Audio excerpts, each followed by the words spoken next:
अस्सलाम वालेकुम। आज हम प्याज का बिरिस्ता बनाना बता रहे हैं। बिरिस्ता हमें बहुत सारी चीज़ों में इस्तेमाल होता है, जैसे कबाब है, मटन कोरमा है, बिरयानी बनेगी उसमें। बहुत ही इजी और सिंपल मेथड है। हमें बस प्याज को इस तरह से फाइन चॉप करना है। सारे पीसेस एक ही साइज़ के होने चाहिए जो हमने प्याज को चॉप किया हुआ है। और तेल को गरम कर ले, अच्छा तेल को खूब गरम कर ले। तेल जब हमारा गरम हो जाए तो हम ये प्याज इसमें ऐड कर लेंगे और ज़्यादा प्याज इसमें डाले ना।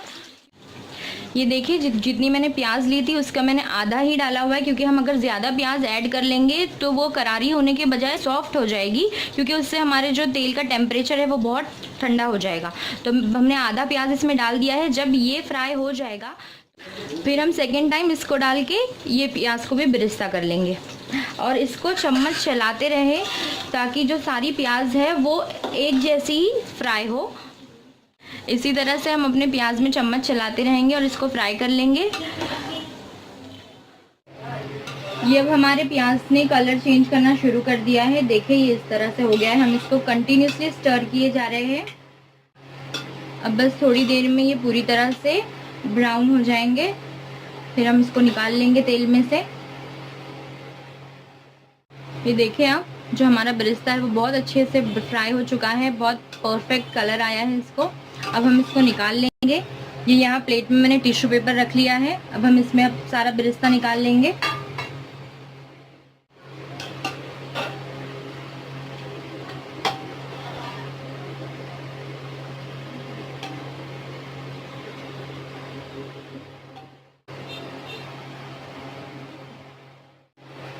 ये अब जो प्याज हमारे बच गए थे वो प्याज भी मैं अब इसमें ऐड कर रही हूँ।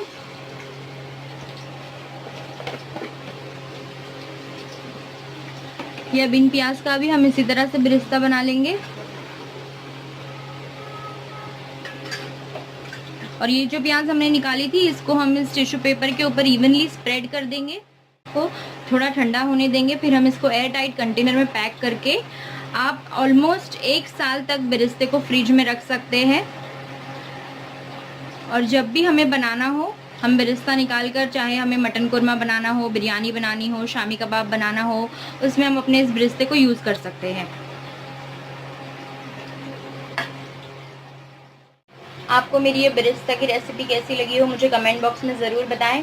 मेरे चैनल को लाइक करें, सब्सक्राइब करें, शेयर करें अपने दोस्तों के साथ। अल्लाह हाफिज़।